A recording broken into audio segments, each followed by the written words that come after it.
নমস্কার, আশা করি সবাই ভালো আছেন। নতুন একটা ভিডিও নিয়ে চলে এলাম। রোজ তো রুটি তরকারি খাই, আজ তো রবিবার, আজ তো আর রুটি তরকারি খাবে না, তাই বরের আবদারে আজকে বানালাম গোলা রুটি। প্রথমে আমি একটা পাত্রে এখানে 1 বাটির মতন আটা নিয়েছি, তার মধ্যে দিয়ে দিলাম পরিমাণ মতো নুন আর পরিমাণ মতো চিনি। আমি এখানে দেখতেই পাচ্ছেন ব্রাউন সুগার দিয়েছি, আপনারা সাদা চিনিটাও ইউজ করতে পারেন।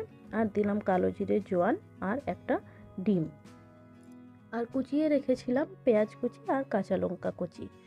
পেঁয়াজ কুচি আর কাঁচা লঙ্কা কুচিটা দিয়ে আমি এটাকে 1-2 মিনিটের মতন নাড়াচাড়া করে এর মধ্যে দিয়ে দেব পরিমাণ মতো জল।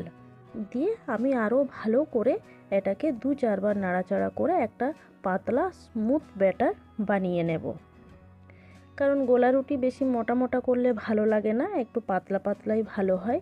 যার জন্য ব্যাটারটা যাতে বেশি মোটাও না হয় আবার বেশি পাতলাও না হয়, সেরকম একটা মিডিয়াম ব্যাটার বানিয়ে এদিকে আমার গ্যাসে তাওয়া গরম হয়ে গেছে। আমি একটা গোলা রুটি এর মধ্যে দিয়ে দিলাম।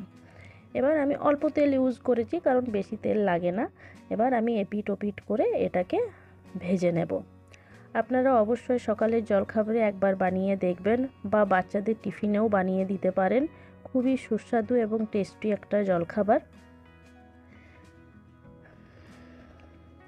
এবার আমি এটাকে ভালো করে 2-4 মিনিট তেলটাকে ঘুরিয়ে দিলাম চারপাশে, যাতে ভালো করে রুটিটা ভাজা হয়ে যায়। দেখতেই পাচ্ছেন আমার গোলা রুটিটা এখানে সুন্দর করে এপিট ওপিট ভাজা হয়ে গেছে। এরপর এটা আমি আপনাদের দাদাকে পরিবেশন করব।